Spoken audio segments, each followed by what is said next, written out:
love to love you more. I'm reaching for your heart. You hold my life in your hands, drawing me closer to you. I feel your power in you.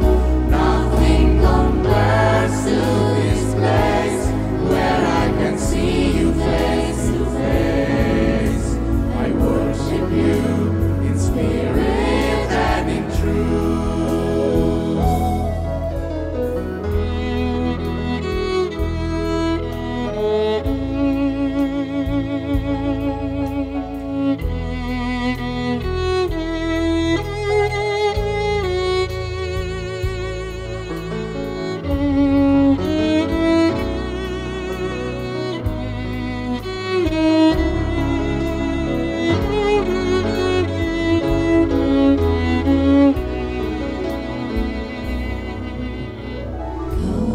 Holy Spirit, follow me now. I need your anointing, come in your power. I love you, Holy Spirit. You're captivating my soul, and every day I grow to love you more. I'm reaching for your heart. You hold my life in your hands, drawing me closer to you. I feel your power in you. Nothing compares to this place where I can see you face to face. I worship you in spirit and in truth. I'm reaching for your heart. You hold my life in your hands, drawing me closer to you. I feel your power in you. Nothing compares to this place where I can see you face to face. I worship you in spirit and in truth. I'm reaching for your heart. You hold my life in your hands, drawing me closer to you. I feel your power in you. Nothing compares to this place where I can see you face to face. I worship you in spirit and in truth. I worship you in spirit and in truth. I worship you in spirit and in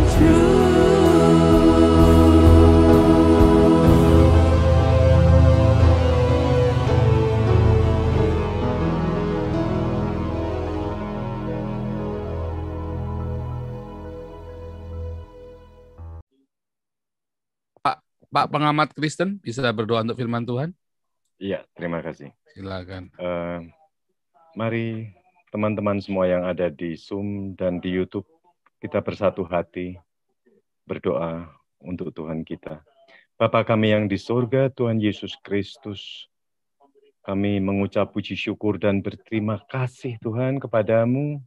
Engkau masih memberikan kesempatan kepada kami semua untuk bisa mengikuti koinonia yang dilakukan oleh Pak Paul di Zoom Pak Paul ini Tuhan. Bapak kami mengucap puji syukur, Engkau memberikan kesehatan kepada kami semua, kepada saudara-saudara kami atau yang di rumah Tuhan, kepada suami, istri, anak-anak sampai ke cucu-cucu Tuhan. Bapak kami percaya Engkau memberkati kami semua dengan perlindungan-Mu. Kami percaya Tuhan Engkau melindungi kami dari segala macam virus Tuhan. Kami melihat Tuhan, India begitu mengerikan. Lindungi anak-anak-Mu yang ada di Zoom dan di YouTube ini Tuhan. Dari sebaran virus dari India yang sangat ganas Tuhan. Kami percaya Tuhan perlindungan-Mu luar biasa dan ajaib Tuhan. Engkau juga lindungi Indonesia Tuhan. Dari virus yang sekarang sedang menyebar di India, Tuhan. Terima kasih Bapak, terima kasih. Sebentar lagi kami akan mendengarkan firman-Mu yang akan dibawakan oleh Bapak Paul Chang, Tuhan. Kiranya urapi bibir dan lidah Bapak Paul Chang, Tuhan, supaya bisa mengutarakan isi hati-Mu yang sedalam-dalamnya, Bapak. Bapak, kami percaya ini hanya karena anugerah dan kasih-Mu saja, Tuhan, kepada kami semua dan kepada seluruh rakyat Indonesia, Tuhan. Bapak, sebentar lagi kami mendengar firman-Mu, kami akan duduk manis, diam Tuhan. Di dalam nama Tuhan Yesus Kristus, kami telah berdoa. Haleluya. Amin. Haleluya. Ada saudara saya Bang Sanggam Huta Galung. Ada di sini? Masih ada di sini? Bisa nyalakan mikrofonnya, Bang Sanggam? Ya. Masih ya, Pak, bisa masih. tolong bacakan di dalam Keluaran 5 ayat 1 sampai ke 22. Bentar, ayat 1 sampai ke 22. Sebentar ya. Keluaran 5 ayat 1. Ya, 1 sampai 24 deh sekalian. Oh, Keluaran 5 ayat 1 sampai 24.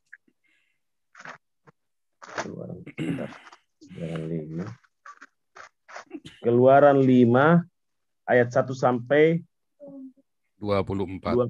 24. Demikian firman Tuhan.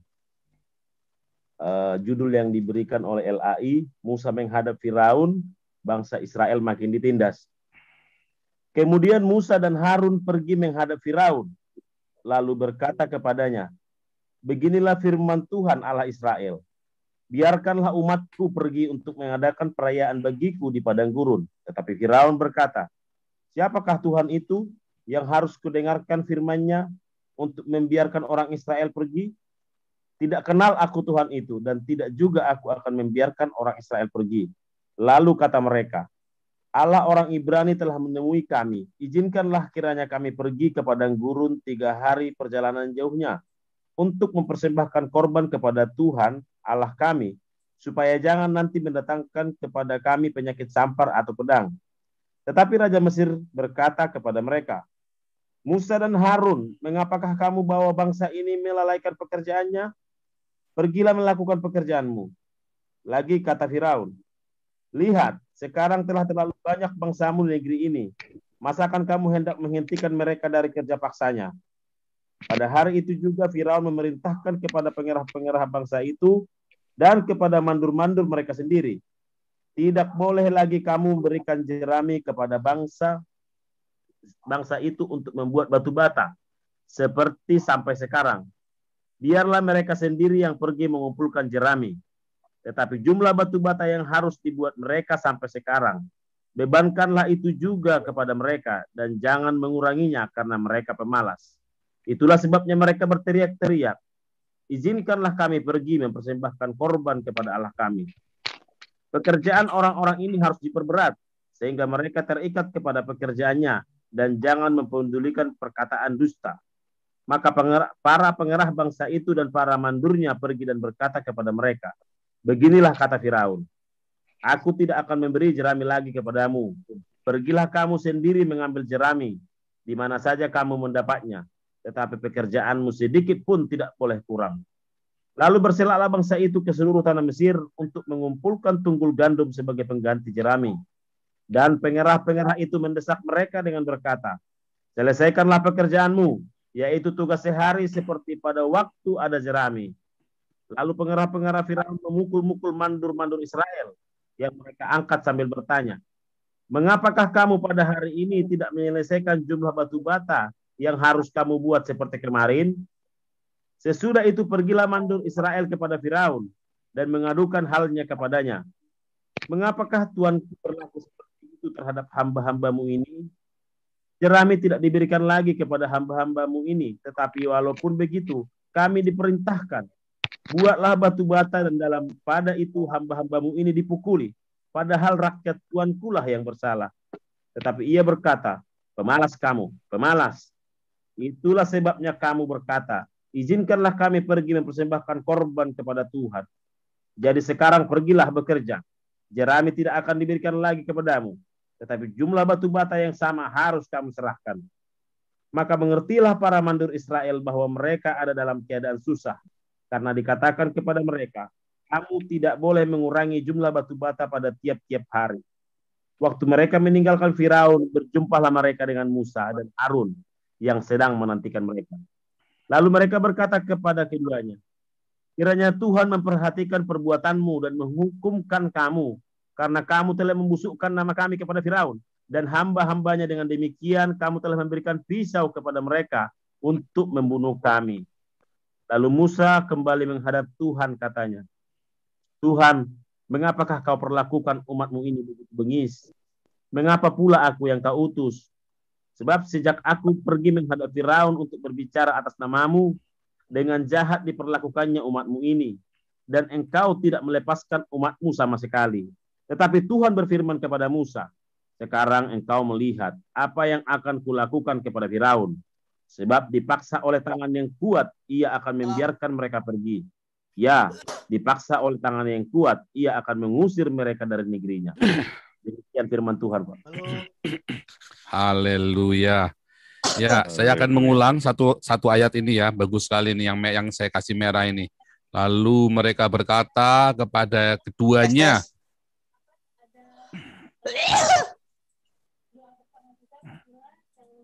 ya, saya silent ya semuanya. Lalu mereka berkata kepada keduanya, kiranya Tuhan memperhatikan perbuatanmu dan menghukumkan kamu, karena kamu telah membusukkan nama kami kepada Firaun dan hamba-hambanya, dan dengan demikian kamu telah memberikan pisau kepada mereka untuk membunuh kami. Ini adalah sebuah kemarahan orang-orang Israel ketika Musa dan Harun meminta Firaun untuk membawa orang Israel keluar dari perbudakan Mesir. Ya. Itu yang terjadi, ya. Luar biasa ya. Luar biasa tantangannya. Ini ngeri ya, ini negara loh Saudara. Ini cerita negara, 2 juta orang Israel. Ini cerita negara ya, nggak main-main ya. Bukan cerita kampung, ini cerita nyawa ini. Nah, itu yang terjadi ketika Musa dan Harun teriak dengan keras dengan segala tanda-tanda ajaib, artinya didengar. Kalau cuman Musa dan Harun itu cuman bawa ronggeng monyet, ya dung dung breng, mari ini ke pasar, yang nonton cuma orang-orang di pinggir jalan. Semoga saudara paham. Kalau saudara cuma bawa ronggeng monyet, memang menarik, tapi yang nonton orang di pinggir jalan. Sekalipun kamu jalan di atas itu tadi yang rambut dibelah 7 dari Menara BEJ sampai ke Bapindo, atau dari Menara BEJ Anda nyebrang ke seberangnya itu, yang nonton cuman rakyat jelata. Ya, itu rambut dibelah 7 loh. Ya mungkin banyak yang nonton, tetapi cuma rakyat jelata. Maka Anda punya sihir yang hebat sekali, yang mengarahkan sihir-sihirnya para penyihirnya Firaun. Baru Anda boleh bisa menghadap Firaun. Boleh begitu ya. Suaramu harus terdengar dengan keras, dengan lantang, dengan gila-gilaan, supaya suaramu didengar. Kalau enggak, suaramu enggak didengar. Apalagi kalau Anda bisik-bisik, ya, cuma bisik-bisik. Makanya tadi di awal saya berkata, ketika Yesus mengajarkan, bilang kau ditampar pipi kananmu, berikan pipi kirimu. Tetapi Yesus waktu ditampar, dia berkata, mengapa kau tampar aku? Rasul Paulus ketika ditampar, ia berkata, mengapa kau tampar aku? Gereja-gereja ditampar, digaplok, digebukin, dibakar, dibom, diledakkan, dan injak-injak. Semua diam, mengomel, mengeluh. Tapi diam, karena takut. Ya. Lalu tiba-tiba Nabi ke-26 datang, teriak pakai 1 juta toa. Mengapa kalian menampar kami? Geger 190 negara. Bukan cuma kerajaan Mesir saja, saudaraku. Bukan cuma Firaun saja yang geger. Tapi 190 negara geger, saudaraku. Keras sekali ya, 1 juta toa loh. Siapa yang kasih toanya? Wartawan. Dan Denny Siregar. Iya kan?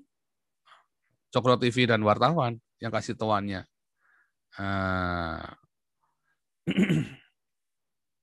Jadi apa, saudara?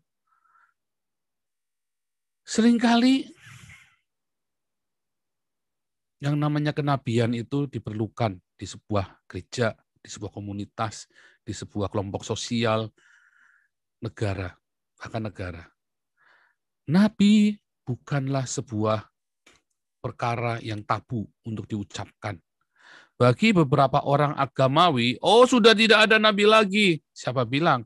Mau kapan tidak ada nabi lagi? Tunjukkan saya di Alkitab, kapan dibilang dilarang tidak ada nabi lagi. Nanti akan nabi-nabi palsu. Ya, tapi nabi palsunya ini ngomongnya apa? Karena Anda tidak membaca dengan lengkap. Ketika Yesus berkata nabi-nabi palsu, yaitu nabi-nabi yang mengaku dirinya adalah Yesus, yang menggunakan nama Yesus, ya kan, untuk menjadi penggantinya Yesus. Ya kan jelas sekali kan? Yang mengatakan akulah Mesias juru selamat. Apakah saya pernah berkata saya adalah Mesias juru selamat? Saya tidak satu pun berkata bahwa saya adalah Mesias dan juru selamat. Saya berkata Yesus adalah Tuhan dan juru selamat. Dan saya menyuarakan kenabian bagi seluruh dunia, bagi umat manusia, untuk keluar dari perbudakan agama. Karena perbudakan agama membuat engkau beribadah dengan hebat sekali, lelah sekali, sehingga kau korbankan anak istrimu demi ibadahmu. Ya, banyak bahkan di gereja-gereja ya, banyak orang-orang rajin ibadah sehingga ibu-ibu ibadah sehingga lupa suaminya belum makan malam. Nggak urusan, iya saya melayani Tuhan lebih penting. Saya serahkan hidup saya buat Tuhan lebih penting daripada keluarga saya. Anak-anaknya akhirnya liar, nggak karu-karuan, ya, akhirnya merkosa pembantunya di rumah, akhirnya anak-anaknya kena narkoba, akhirnya anak-anaknya itu nggak jelas. Karena orang tuanya sibuk beribadah kepada Tuhan. Banyak sekali kita, dan itu sudah selalu saya ucapkan, ada seorang pelayan Tuhan di Eropa datang ketika jemput saya ya, kita kalau pelayanan, kita ngobrol-ngobrol, dia cerita betapa hebatnya dia melakukan pekerjaan Tuhan, karena dia bilang saya cinta sama Tuhan. Oh ya, saya dengarkan, tapi ada satu titik bilang, bahkan anak saya belum sarapan ini, Pastor Paul, anak saya belum sarapan. Saya ditelepon oleh Pak Gembala, saya langsung pergi ke sana. Dan itu bukan sekali dua kali. Terus saya stop, jangan diterusin. Kamu sedang melayani dirimu, kamu tidak melayani Tuhan. Dia kaget. Nah, saya bilang, kalau kamu melayani Tuhan, anakmu itu lebih penting daripada aktivitasmu di gedung gereja. Bahkan ketika kamu diminta oleh Bapak Gembala sekalipun. Karena anak itu kamu harus didik. Jangan sampai anak itu lapar. Kalau anakmu lapar, maka dia akan tidak percaya lagi sama bapaknya. Dia ini ya single parent ya. Dia tidak akan percaya lagi sama bapaknya. Sehingga ketika dia berdoa kepada Bapa di sorga, dia akan berpikir Bapa di sorga sangat sibuk. Dia akan berpikir Bapa di sorga tidak punya waktu. Dia berpikir Bapa di sorga itu menganggap perkaranya remeh. Akhirnya dia kekurangan iman, dia kehilangan minatnya untuk berdoa. Dan bukankah itu tipu daya iblis? Ya, banyak dari kita dibelenggu, ditipu oleh agama, diperbudak oleh agama. Banyak dari kita ini dihancurkan oleh agama, karena agama itu membawa kebencian. Di dalam agama itu judulnya benar salah. Saya benar, kamu salah. Makin kamu rajin, kamu makin benar. Makin kamu jarang melakukan aktivitas agama, kamu salah. Suatu ketika ada seorang dari Yaman yang saya baptis di sini, fotonya pernah saya upload, tetapi kemudian minta di take down karena ada mukanya, tapi kecolongan juga ada beberapa yang sudah mengcopy ya. Dia itu dijauhi sama teman-teman Yaman yang lain. Ya, kenapa? Gara-gara suatu ketika dia menegur salah satu orang Yaman yang lain, dia selingkuh di sini, istrinya masih di Yaman. Nah, dia di sini sudah granted asilumnya. Kemudian dia selingkuh, berzinah dengan perempuan lain. Ditegurlah sama si lelaki ini, karena kebetulan si laki-laki ini kenal dengan istrinya. Terus dibilangi, kamu nggak boleh begitu, kasihan istrimu. Kita semua ini sama-sama lari. Kita ini sama-sama lari dari negara kita yang hancur karena dibom sama Arab Saudi. Terus si laki-laki yang berzina ini bilang sama si laki-laki ini, karena laki-laki ini, dia tahu laki-laki ini sudah kami baptis. Terus dia bilang, kamu jangan menghakimi saya dengan masalah perzinahan, dengan masalah agama, karena kamu sudah dia belum tahu ya. Waktu itu dia belum tahu kalau orang ini ke gereja, cuma sudah nggak pernah ke masjid. Kalau kamu sendiri tidak pernah pergi ke masjid, kalau kamu tidak pernah pergi ke masjid, kamu nggak usah ngajarin saya kalau saya berzina ini salah. Karena dia sendiri rajin ke masjid, ya, dia sholat 5 waktu. Dan dia ngomong, saya nggak cerita tentang Islam saja ya, ini juga orang Kristen ya. Banyak orang Kristen juga sama. Orang Buddha, orang Hindu, orang beragama. Ketika dia rajin melakukan ritual agamanya dan dia berbuat kesalahan, lalu ada orang yang tidak melakukan ritual agama, bahkan mungkin dia seorang ateis, dia menegur Anda, terus Anda bilang, kamu jangan ngajari saya tentang agama, saya lebih tahu tentang agama dari kamu. Karena ukurannya adalah aktivitas, bukan di dalam realitas kehidupan. Nah, itulah agama.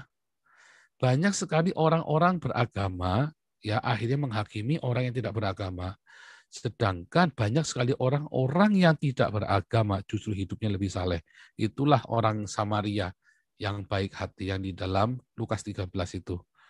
Bagaimana? Dia tidak beragama, mereka orang kafir jelas, mereka orang yang najis. Tetapi orang-orang beragama, imam-imam dan orang-orang Lewi mengabaikan realitas sesama. Justru orang-orang yang dianggap kafir ini yang kemudian dia melakukan apa yang seharusnya dilakukan oleh para imam dan Lewi ini dibanding pergi ke rumah ibadah. Itulah sebabnya dogma dan ritual ibadahmu itulah yang menghalangi engkau pergi ke surga. Saya tidak berkata Alkitab ya. Kalau ada orang berkata Alkitab yang menghalangi orang mengenal Tuhan, itu sesat. Itu benar-benar sesat. Karena kita tahu firman Tuhan itu dari Alkitab. Jangan melampaui yang tertulis. Ya. Tetapi dogma itu bukan buatan Tuhan. Dogma itu hasil tafsirnya manusia yang terbatas di zamannya dia. Yang kemudian dogma itu Anda turutin, entah benar entah enggak, pemikiran Anda makin berkembang, dan dogma itu menjadi penghalang kita untuk mengenal Tuhan yang sejati. Karena kita dipatok dengan dogma. Padahal Tuhan ingin mengenal kita secara pribadi. Bukan dari dogma, tetapi pengalaman pribadi sama Tuhan. Apa yang salah dengan dogma? Tidak ada yang salah dengan dogma. Nah, satu-satunya yang salah adalah ketika engkau berkata dogma lebih benar daripada Alkitab yang tertulis. Itu kejadiannya sama persis ketika dengan orang Yahudi di zaman Yesus. Mereka lebih percaya kepada dogma yang diajarkan oleh orang-orang Farisi dan ahli Taurat dan orang Saduki daripada yang tertulis di dalam tanah. Makanya Yesus datang untuk mengkoreksi semua ajaran-ajaran itu, semua dogma-dogma itu. Ya, dikoreksi sama Tuhan. Dan dikembalikan kembali ke Tanakh. Karena saat itu orang-orang Yahudi belajarnya dari Midrash Mishnah Gemara, bukan dari Tanakh. Dan Yesus mengembalikan orang-orang Yahudi itu untuk kembali ke Tanakh. Yesus datang untuk menggenapi Tanakh, bukan untuk menggenapi Talmud. Dan orang-orang Muslim rajin menyodorkan Talmud kepada kita, di mana Talmudnya itu sendiri dikutuki oleh nabi mereka. Ya, lucu ya, ironik ya. Talmudnya orang Yahudi pun dikutukin oleh nabinya mereka. Disebut dengan kitab palsu itu tadi. Talmud. Kalau Tanakh, zaman Muhammad nggak ada Tanakh yang ditulis. Nggak ngerti. Nggak ada. Ya. Dan jadi Muhammad taunya Talmud. Nah, semua kisah-kisah para nabi yang di dalam Al-Quran itu berasal dari Talmud, Halakah. Bukan dari Tanakh, karena tidak ada Tanakh yang ditulis. Tanakh itu ada dalam otak, dan dalam memorinya para rabinik-rabinik ini. Jadi nggak ada Tanakh tertulis, adanya Talmud di zaman Muhammad. Nah, dan itulah yang dikutukin oleh Muhammad dan orang-orang Islam. kalau berdebat dengan Anda, selalu membawa Talmud yang dikutuk oleh Muhammad untuk menyerang iman Kristen. Begitulah kura-kura. Haleluya. Nah, namun hari ini kita mau belajar bagaimana kita melepaskan diri dari perbudakan agama. Indonesia sejak yang namanya agama yang rahmatan itu masuk, maka Indonesia, Nusantara, bukan Indonesia ya, Indonesia itu baru berdiri tahun 45. Indonesia itu baru berdiri tahun 1945. Sebelumnya tidak ada nama negara Indonesia. Semua terpecah-pecah kerajaan-kerajaan ini. Dan itu bukanlah Indonesia. Ya, jadi negara Indonesia itu baru ada tahun 1945. Di era kerajaan-kerajaan di Kepulauan Nusantara ini, maka ada satu kerajaan yang masyhur, yang namanya Majapahit, yang kejayaannya itu ke seluruh Asia. Tenar sekali. Ngeri sekali ya kejayaannya itu. Namun kejayaannya itu kemudian hancur gara-gara yang namanya agama. Kebetulan saja yang masuk adalah Islam. Kebetulan saja. Ya. Jadi agama itu kemudian membelenggu. Mereka mulai, ya, oh kelihatannya baik ini. Oh ini kelihatannya baik. Begitu menjadi mayoritas, mulai punya kekuatan, belum mayoritas, punya kekuatan, kemudian agama ini mulai ekspansi dengan berperang. Di awalnya dagang, ya, tapi kemudian berperang. Nah itulah agama, agama apapun. Yang namanya agama tadi ya, oh kan ini agama dakwah. Oh sorry, Kristen bukan agama untuk mencari pengikut. Ya, Anda bisa menjadi percaya menempuh jalan Tuhan Yesus dan diselamatkan tanpa Anda merubah agama Anda. Kalau ada orang yang mencari pengikut, saya yakin dia sedang pergi ke arah yang salah. Ya, itulah sebabnya para rasul tidak pernah berkata, aku seorang Kristen. Nggak pernah. Mereka begitu, kami pengikut jalan Tuhan, bukan Kristen. Orang-orang menyebut mereka Kristen, tetapi mereka sendiri berkata jalan Tuhan, karena mereka tetap pergi ke rumah ibadah Yahudi, ke sinagog, tanpa mereka harus mengubah orang-orang Yahudi itu tidak pergi ke sinagog. Kalau orang-orang yang pagan Yunani, mereka tetap seorang pagan dengan tradisi kulturnya. Tentu saja sudah tidak menyembah berhala lagi, tidak menyembah patung-patung lagi, ya kan? Tetapi mereka punya perubahan, metanoia, Roma 12 ayat 2 di dalam pola berpikir mereka. Mereka hidup tidak melakukan percabulan lagi dan mereka meninggalkan berhala-berhala mereka. Kemudian agama Kristen mulai memasukkan patung-patung itu ke dalam gereja untuk kontekstual. Tadinya salah nggak? Tidak salah. Tetapi kemudian yang salah adalah pengikut-pengikutnya didogma dan membuat satu mitos-mitos agama yang tidak ada di dalam Alkitab. Ya, dengan patung-patung itu akhirnya dicium, disembah dan seterusnya. Ya. Oh, tidak semuanya ketika melakukan cium itu adalah menyembah berhala. Itu harus dihormatin. Ketika patung itu dikencingi atau diludahi, maka terjadilah gesekan, marah. Nah, itulah berhala. Ya, itulah berhala. Saat itulah jadi berhala. Artinya terbukti kan bahwa patung itu menjadi sesuatu yang dimuliakan. Oh, tapi kan itu simbol. Nah, itulah agama. Itulah berhala.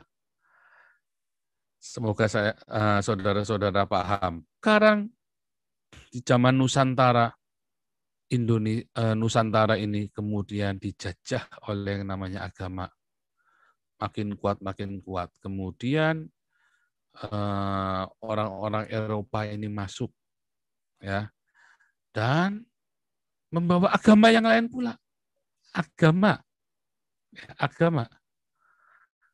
Dan merupakan mereka saling berantitesis satu sama lain. Sorry, saya tidak urusan dengan jumlah.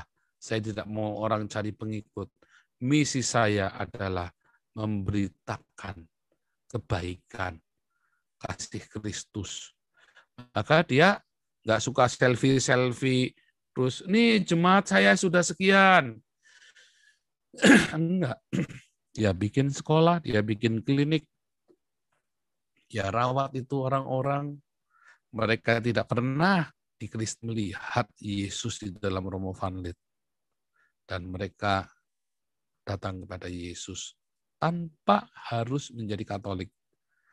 Namun kita tahu di wilayah Sleman itu sampai sehari ini menjadi wilayah Katolik dengan sendirinya. Ya, tetapi diawali dengan cara yang benar, bukan dengan cara fanatisme, sama seperti No Mention ketika datang ke Tanah Batak. Dia tidak ubah awalnya, tetapi mereka punya Yesus dan terjadi metanoia. Jadi saudara, baru di saat itulah kekristenan itu bisa benar seperti Kiai Sadra. Mereka tidak mengubah kulturnya, tetapi mengubah mindset-nya. Jadi ketika saya membaptis orang di Indonesia, saya tidak pernah membawa ke gereja. Mereka tetap dengan agama dan ritualnya. Sampai hari ini saya masih tetap Konghucu. Sampai detik ini saya masih tetap Konghucu. Ya, dan saya begitu karena saya seorang Tionghoa, saya begitu taatnya dengan Tridharma ini. Dharma kepada pencipta langit dan bumi, ya, kepada Tian, Dharma kepada, dan itu yang saya lakukan. Ya, kalau Anda lihat, Tiannya saya siapa? Apakah Kuan Kong? Bukan. Tian saya Yesus Kristus, Cu Yesus. Itu Dharma kepada Tuhan saya. Dharma kepada leluhur. Setiap Imlek, anak-anak saya harus sojakwi, sujud 12 kali kepada ibunya. Dan saya pun melakukan hal yang baik-baik tentang leluhur kami. Hari ini yang saudara dengar, pengajaran saya itu adalah pengajaran dari ayah saya yang SMA jangan lulus. Yang saya ajarkan kepada Anda adalah apa yang diajarkan oleh orang tua saya kepada saya, yang kami berdebat setiap malam, yang saya sajikan kepada Anda dengan saya kemas dengan lebih aktif. Di dalam Amsal, hai anak-anak, dengarkanlah didikan ayahmu dan nasihat ibumu. Dan itu terjadi. Itulah dharma kepada orang tua. Nah, dharma kepada negara. Ada berapa banyak Anda di sini yang Anda berbakti kepada negara Anda dengan melakukan Pancasila sebagai konstitusinya? Ada berapa banyak YouTubers di sini yang mengajarkan Pancasila seminggu sekali? Hanya Nabi ke-26. Ya, dan kita menyerukan sekarang ini setelah kita sama-sama punya pemuridan Pancasila dengan Pak Jenderal Tobing. Hari ini rombongan Nabi menjadi manusia-manusia berpancasila dan mengajarkan Pancasila kemana-mana. Saya senang ada satu YouTubers yang memotong-motong videonya Pak Jenderal Pancasila untuk YouTube-nya mereka. Saya menghimbau teman-teman semua YouTube-nya Pak Jenderal disebarluaskan seluas-luasnya di YouTube Anda. Boleh, saya tidak akan pernah copyright-kan Anda ya. Jadi Anda tolong sebarkan video-videonya Pak Jenderal ini di dalam YouTube Anda. Boleh. Ya, tidak akan saya sebelum itu di take down oleh YouTube. Saya tidak tahu kapan pertempuran ini belum berakhir ya. Menkominfo sedang kejar-kejar. Kebetulan hari ini kita bisa live di 2 YouTube, Hagios dan di YouTube-nya Hagios dan di YouTube-nya Joseph Paulusang ya, bersamaan live bareng. Oke, sekarang kita balik lagi saudaraku. Akhirnya Indonesia dijajah oleh agama, yang namanya agama. Yang namanya agama, mau Kristen, Islam, apa saja namanya agama, kalau Anda beda dari aturan yang mainstream, Anda akan dibilang bidat sesat. Ya. Yang ringan, dianatema, dikutukin, disingkirkan, dikucilkan. Itu yang terjadi. Ya. Sampai dengan abad ke-12 oleh orang-orang Kristen. Kalau di Islam dibunuh. Kalau di Islam dibunuh. Kalau di Kristen dikucilkan, dipenjara lah. Ya. Tapi kemudian di dalam kekristenan, dari abad ke-12 sampai ke abad ke-17. Terjadi pembunuhan yang tidak sama bunuh. Itu terjadi kenyataan. Itulah agama, itulah dogma. Ya, dan semua agama memerlukan dogma. berbeda dengan Tuhan. Tuhan tidak perlu dogma. Karena itu pengalaman pribadi yang cukup Anda baca dari sebuah kitab suci yang Anda yakini dan mengalami pengalaman pribadi dengan Tuhan yang Anda yakini. Tetapi Tuhan yang benar tidak pernah meminta Anda untuk membunuh orang lain. Tidak pernah meminta Anda untuk membela-bela dirinya sendiri, sementara Anda sendiri lagi kebelet-belet. Ya, nggak mungkin. Harusnya beliau membela kita, umatnya. Dan saya sedang tidak membela Tuhan saya sedang membela diri saya sendiri, ya, double minoritas, dan teman-teman yang lain yang double minoritas. Tetapi apa jadinya ketika saya sedang berusaha membela diri saya sendiri dan saya berusaha membela para double minoritas yang tertindas atau para minoritas yang lainnya yang tertindas. Mereka bilang, kamu jahat. Kamu buat kita nanti masuk tahun 98 lagi. Kamu membuat kita dalam bahaya. Lalu para punggawa-punggawa Mesir berkata, ya, para punggawa-punggawa Mesir, biadab, ke barat, salibkan, 190 negara geger. Lalu punggawa-punggawa yang baik hati, yang biasanya berbaik hati kepada para double minoritas ini, para minoritas ini berkata, tangkap Paul, dia memang kurang ajar. Jangan sampai nanti mereka memberontak kepada kita kalau mereka suaranya sudah cukup besar. Begitu ya. Itu yang terjadi, saudaraku. Ya, dengan para pendeta-pendeta, ya, sampai saya dibilang anak iblis segala macam kan. Apakah saya sedih? Enggak, saya sudah tahu resikonya akan dibilangin anak iblis. Saya sudah tahu itu semua sudah kebayang. Kita sudah siap semuanya. Makanya saya juga nggak sakit hati. Kalau saya nggak siap, mungkin saya sakit hati. Tapi karena saya sudah siap lahir dan batin. Makanya kemarin pertanyaannya jawab bagus. Apa Bapak sehat secara mental? Oh iya, sehat. Kalaupun nanti nggak sehat pun, berarti tempat yang layak adalah rumah sakit jiwa, bukan penjara. Ya, kalaupun dikatakan ini. Karena semua nabi itu dianggap gila, ya. Semua nabi itu dianggap gila. Bahkan Yesus yang adalah Tuhan, Yesus bukan nabi ya, Yesus adalah Tuhan sendiri, seorang pionir Israel, pendobrak Israel, dianggap orang gila oleh keluarganya. Bahkan Muhammad saja dibilang penyair gila, ya kan? Dibilang penyair gila kesurupan. Wah, ini lagi penistaan agama, gimana? Itu tertulis di dalam Al-Quran kok Muhammad dibilang penyair gila kok. Iya kan? Dibilang penyair gila. Kalau habis terima wahyu di hadits dituliskan, matanya membelalak putih, nafasnya ngos-ngosan, suaranya terus jadi berat. Ya kan, badannya dibilang begitu kan. Nafasnya ngos-ngosan seperti nafas onta. Oh, itu gejala-gejala schizofren akut atau epilepsi akut. Wah, kan penistaan lagi kan? Oh enggak, sama dengan saya. Nah, saya kan gila juga. Namanya nabi kan selalu gila. Kalau nggak gila nggak mungkin ngaku-ngaku nabi. Tetapi ketika orang gila ini teriak dengan keras, dengan lantang, wah, salibkan dia. Siapa yang nyuruh nyalibkan Yesus? Orang-orang Yahudi sendiri. Ya kan? Salibkan dia, bebaskan Barnabas bagi kami. Yesus Barnabas yang dibebasin, Yesus yang disebut Kristus disuruh disalib, Yesus yang disebut Kristus yang orang baik yang menyembuhkan sakit banyak orang, ya, yang banyak berdiakonia bagi banyak orang miskin itu disuruh disalibkan, sementara bebaskan Yesus Barnabas, sama-sama Yesus. Itulah artinya dua kambing yang dipersembahkan di ini ya oleh para imam. Satu dipotong, ya, dipersembahkan kepada Yehova Elohim, itulah Yesus yang dipersembahkan kepada Yehova Elohim. Yang satu kambing dilepaskan keluar untuk korban bagi Azazel.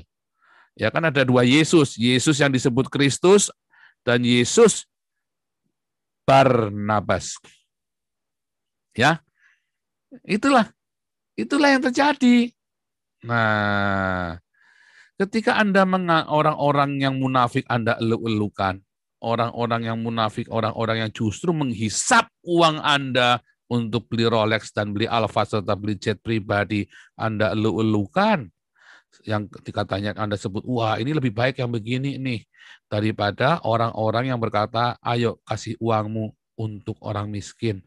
Ya, bagikan uangmu untuk beli beras, kasih makan orang miskin. Salibkan, salibkan, salibkan dia.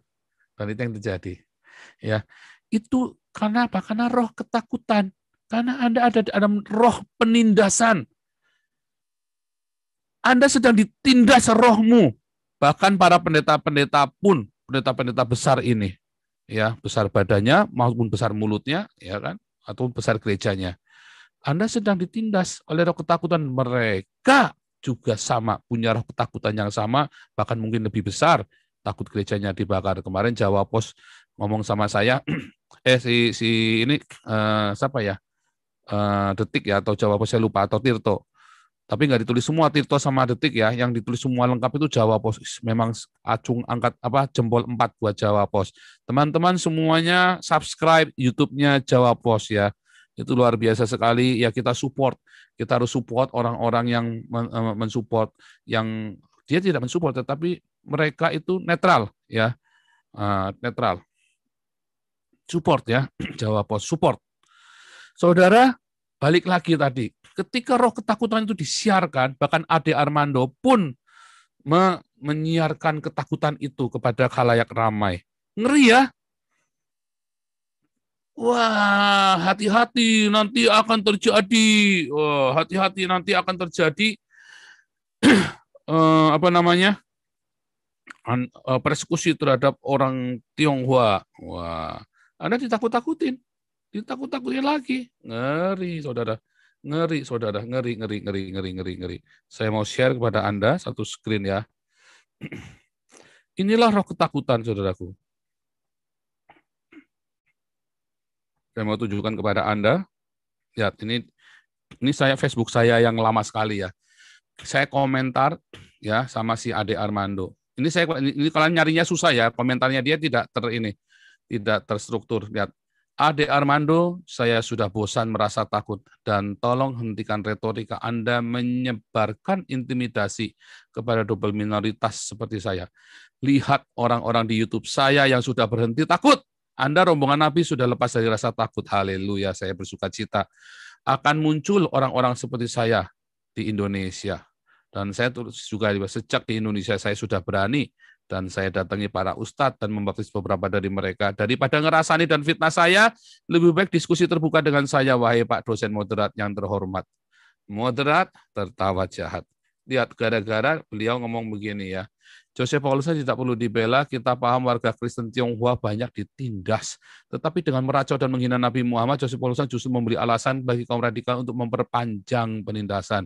Terus dia kasih judul videonya, penghinaan Joseph Paulusnya Uni Eropa dan nasib Tionghoa. Ini adalah spirit intimidasi, roh ketakutan yang disebarkan oleh orang-orang yang nampak seperti malaikat. Ya, hati-hati saudara, karena iblis pun bisa menyamar menjadi malaikat terang. Ya, hati-hati. Spirit ketakutan itu disebarkan. Saya mematahkan spirit ketakutan dari hidupmu. Hai pendengar-pendengar yang ada di YouTube, yang ada di Zoom, dan ada dimanapun Anda berada. Di dalam nama Yesus Kristus, saya mematahkan spirit ini di dalam nama Yesus. Ini adalah spirit ketakutan yang harus kita patahkan.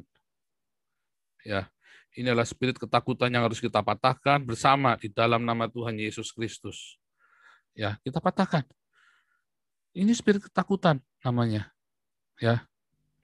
Makanya kemarin saya hardik. Itu kemarin saya hardik ya orang itu. Cuma dia tidak ngerti kalau saya hardik. Itu dihardik kita. Kita nggak main-main. Kita hardik spirit ketakutan itu. Apakah Anda masih punya spirit ketakutan sekarang ini? Di dalam nama Yesus aku usir, aku hardik spirit ketakutan itu di dalam hidupmu. Sebab kalau engkau masih punya spirit ketakutan, bahkan ketika engkau lahir baru, ya, kau bawa itu menyeberang laut Teberau, ya kan, setelah dibaptis kan, engkau masuk padang gurun, engkau mentalmu masih mental budak. Mentalmu masih mental budak. Serius. Karena engkau masih ada spirit ketakutan itu. Engkau diberkati dengan mana setiap hari yang nggak pernah terlambat, burung puyuh, kasutmu tidak pernah rusak. Tetapi setiap kali ada masalah, mentalmu budak. balik ke Mesir, penindasan, takut. Saya ngalamin. Sampai urat takut saya diputus sama Tuhan. Entah saya kejeblok, entah saya apa, urat takutnya putus. Dan saya bersyukur sama Tuhan sudah memutuskan urat takut saya. Sehingga saya bisa berteriak dengan lantang, dan saya tampilkan anak istri saya. Ya, saya tunjukkan, saya clear. Ya, saya bekas penjahat. Orang-orang tahu saya semua, saya bekas penjahat. Ya, makanya kemarin saya mengajukan permohonan maaf dari teman-teman yang belum dengar kepada orang-orang yang dulu pernah saya sakiti. Makanya saya nggak sembunyikan wajah anak istri saya. Saya tidak mau menyembunyikan masa lalu saya yang tidak baik.